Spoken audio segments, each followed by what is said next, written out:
మీ ఇష్టం వచ్చినట్టు లోకేష్ గారిని బూతులు తిడుతుంటే, చంద్రబాబు నాయుడు గారిని బూతులు తిడుతుంటే, మీకు అన్ని సమాచారం మీకు ఇచ్చి చర్చకు సిద్ధము అని అన్నా కూడా తిడతా ఉంటే మేము వెళ్ళి అడ్డుకుంటే దాని దాడా? మేము అడుగుతున్నాం. నిన్న చేశారు మీరు. నిన్న వైఎస్ఆర్ కాంగ్రెస్ పార్టీ ధర్నా చౌక్లో మొన్నటి దెబ్బకి క్రమశిక్షణ కలిగిన స్కూల్ పిల్లల వరుస కూర్చున్నారు. చూసుకోండి ఆ ఫోటోల్లో, ఒకటి పక్కన ఒకటి ఇట్లా కూర్చున్నారు. కూర్చొని ధర్నా చేసుకున్నారు. ఎవడని వెళ్ళాడా? మేమేమన్నా అన్నావా? వాళ్ళు ఊసెత్తామా? అంటే ఎక్కడ మెట్టాలో అక్కడ మొట్టితే మీకు క్రమశిక్షణ వస్తుంది. లేకపోతే రోడ్డు మీద అచ్చోసిన ఆంబోతుల్లాగా రోడ్డు మీద పడతారు. మీ ఫ్యాన్ గుర్తు తీసేసి గొడ్డలు గుర్తు పెట్టుకోండి, బెటరు. గొడ్డల పార్టీ అని ఎలాగో ప్రజలు అంటున్నారు, గొడ్డలు గుర్తు పెట్టుకోండి. హ్యాపీగా మీ పని మీరు చేసుకోండి. మేము ఏదైనా తప్పు చేసామంటే ప్రతిపక్షంగా మీరే ఎత్తి చూపించండి, తప్పులేదు. కానీ ఏమీ లేని దానికి ఆగం చేసి కులాల పేరు, మతాల పేరు, మెడలు ఉంచుతా, కాళ్ళు ఉంచుతా, కాళ్ళు ఎరగొడతా. ఆడంటాడంట ఎవడో నత్తిపండుగాడు తెత్తా అనుకుంటా, మేము అధికారంలోకి వస్తే కాళ్ళు పట్టుకున్నా వదలం అన్నాడు. అరే బాబు, నువ్వు ఇప్పుడు కాళ్ళు పట్టుకున్నా నేను అనుకుంటే వాండావు మా కాళ్ళు పట్టుకున్నా ఒక్క క్షణం పట్టదు నిన్ను వదలకుండా ఉరికిచ్చి ఇచ్చేయటానికి. గుర్తుపెట్టుకో. గుణదలు రావడం మాకు సమస్య కాదు. నువ్వు ఎక్కడ పట్టుకుంటే ఎక్కడ కనబడి అక్కడ పట్టుకోవడం మాకు సమస్య కాదు. మేము అనుకుంటే నువ్వు ఎంతరా, నీ బతుకెంత? నేను రౌడీజం చేశాను. రౌడీజం చేస్తే నువ్వు ఉంటావు, తిరుగుతావు బయట? నువ్వు స్వేచ్ఛగా ఇలాగ వస్తావా? నువ్వు స్వేచ్ఛగా లెర్నింగ్ సెంటర్లోకి వచ్చి బోండావమా మెడలోంచి అని ఉంచుతా అని చెప్పి మళ్ళీ మీరు అక్కడి నుంచి వెళ్తారా?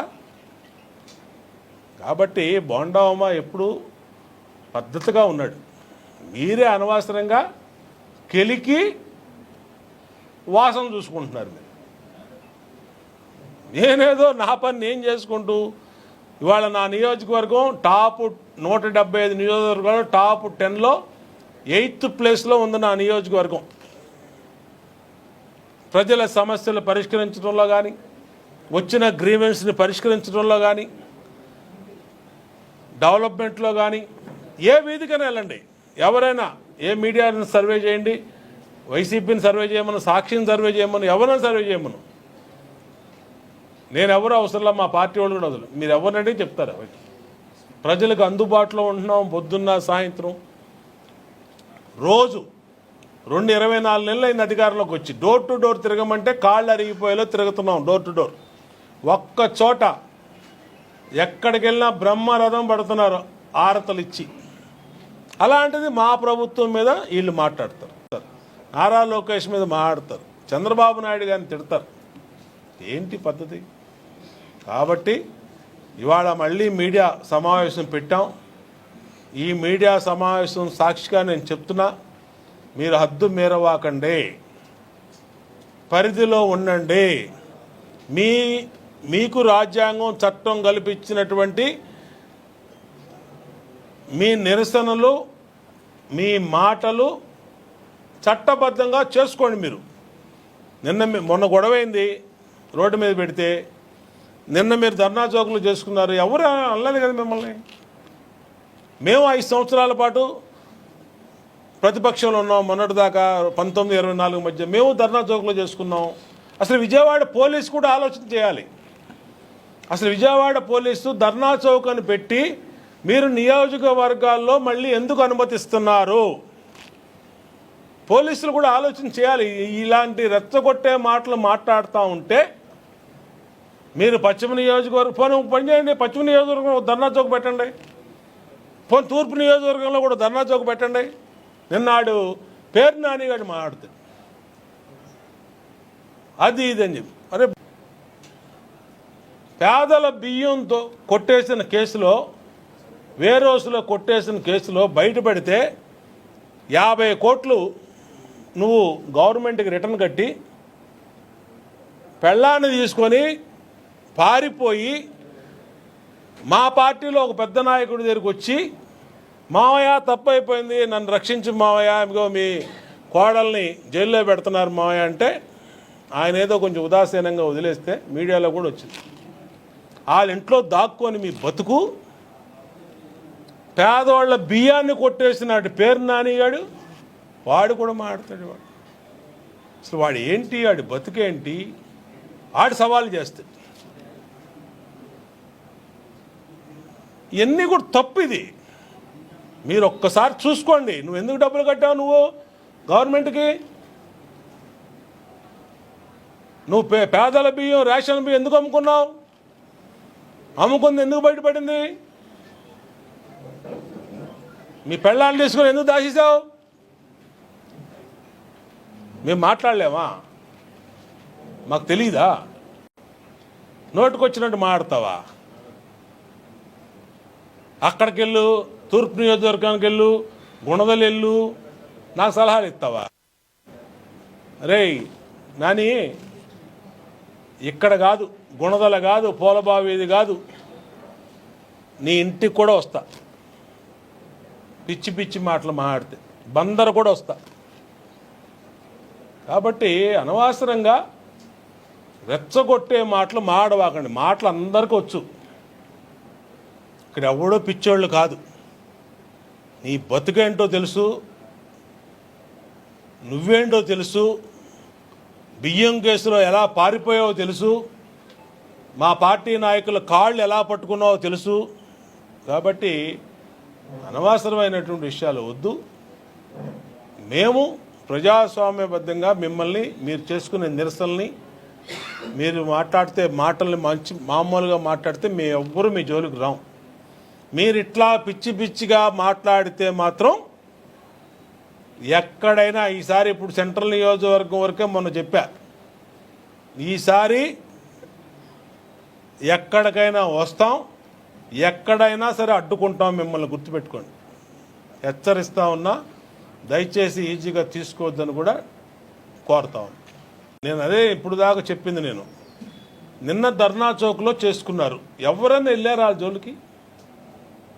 ఎవరైనా చిన్న అలజడు ఉందా? కనీసం ఒక కాగితం ముక్క వాళ్ళ మీద పడిందా? లేదు. మీ పద్ధతి ప్రకారం మీరు చేసుకోండి. నేనే చెప్తున్నాను కదా, మీకు అంత భయం అయితే రండి, నేనే అక్కడ నుంచుంటా. కావాలంటే ధర్నా చౌక్ రండి, నేనే మీకు నుంచుంటా. అక్కడ చేసుకోండి, ఎంతసేపు చేసుకుంటే చేసుకోండి. రేత్రి బొగళ్ళు చేసుకోండి, పొద్దున్న వచ్చి 2 రోజులు అక్కడే పడుకోండి, నాకేం ఇబ్బందిలే. కానీ రోడ్ల మీదకి వచ్చి, బస్ స్టాపుల్లోకి వచ్చి, సెంటర్లలోకి వచ్చి మా నాయకుడు లోకేష్ని బూతులు తిడతా, చంద్రబాబు నాయుడు ముఖ్యమంత్రిని బూతులు తిడతా అంటే ఊరుకునేది.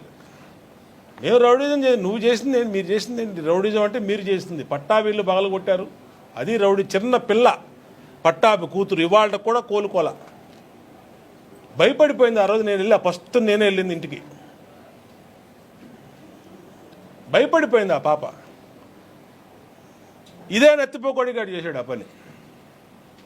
అది రౌడీజం అంటే. కిరాయి రౌడీలను పెట్టి మందు కొట్టించి పంపించి ఇంటి మీద దాడి చేశారు. పార్టీ ఆఫీసుని బాగా కొట్టారు. ఇదే నెత్తిపండుగాడు చేశాడు ఆ పని. గవర్నమెంట్ రాగానే వాళ్ళ అమ్మాయిలు అందరు కాళ్ళు పట్టుకుంది, కేసులోంచి బయట ఏమైనా మా అబ్బాయిని. సరే, అది వేరే స్టోరీ అది. కాబట్టి మేమేం చెప్తున్నామంటే, శాంతియుతంగా మీరు చేసుకోండి, మాకు ఎటువంటి అభ్యంతరం లేదు. మీరు రెచ్చగొట్టే మాటలు మాట్లాడొద్దు, బూతులు మాట్లాడొద్దు. బూతులు మాట్లాడితే దానికి మీకు అర్థమయ్యే భాషలోనే సమాధానం చెప్తాను నేను, మీకు అర్థమయ్యే భాషలోనే.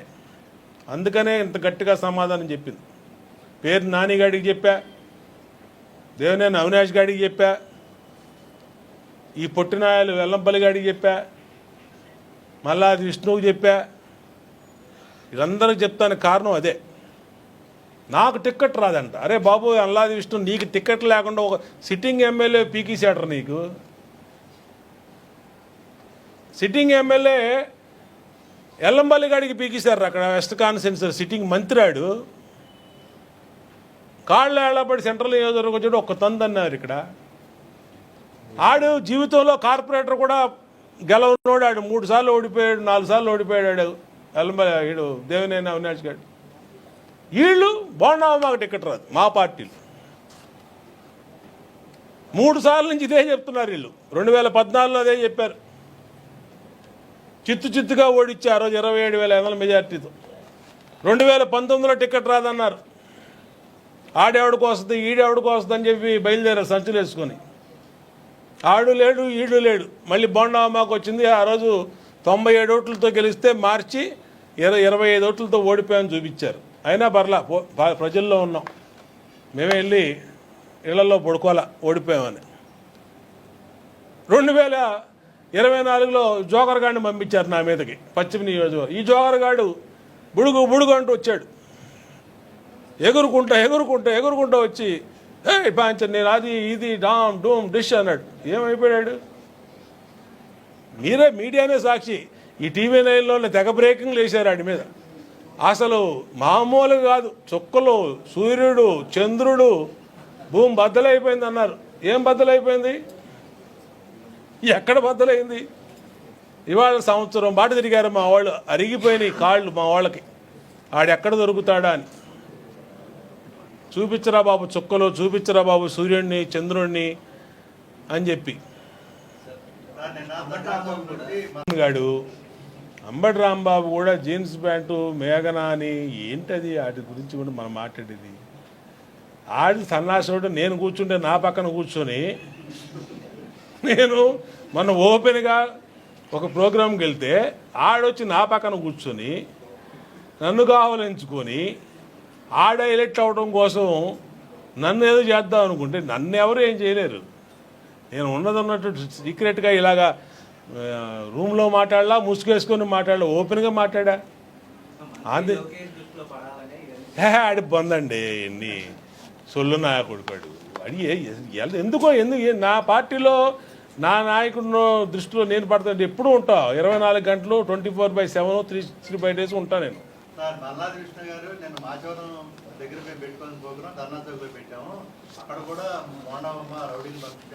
ఖచ్చితంగా తన్నేవాళ్ళం అక్కడ పెట్టుంటే డౌటే లేదు. మళ్ళీ దీనిలో మొహమాటంలో సీక్రెట్ ఏం లేదమ్మా.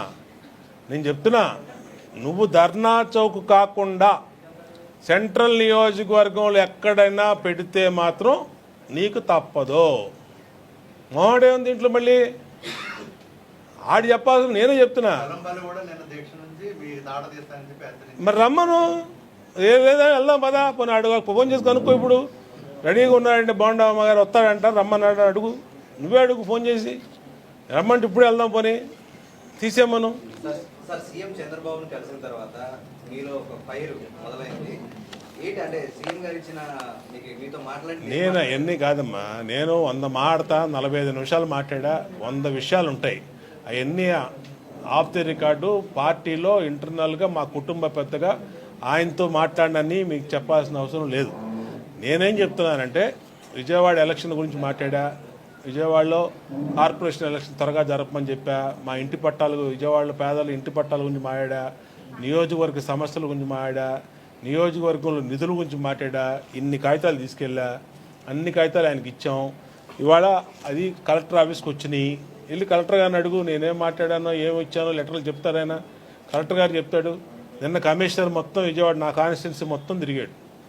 ఎందుకు? నేను ఇచ్చిన లెటర్లు అక్కడి నుంచి వచ్చినాయి. ఇమీడియట్గా ప్రద్యుమ్న గారిని పిలిచి ఇమీడియట్గా దీన్ని అన్ని సాల్వ్ చేయమన్నాడు. విజయవాడ పట్టాల విషయం కూడా సెంట్రల్ నియోజకవర్గంలో పెట్టమని అడిగాను. పెడతానని ఆయన ఓకే చేశాడు.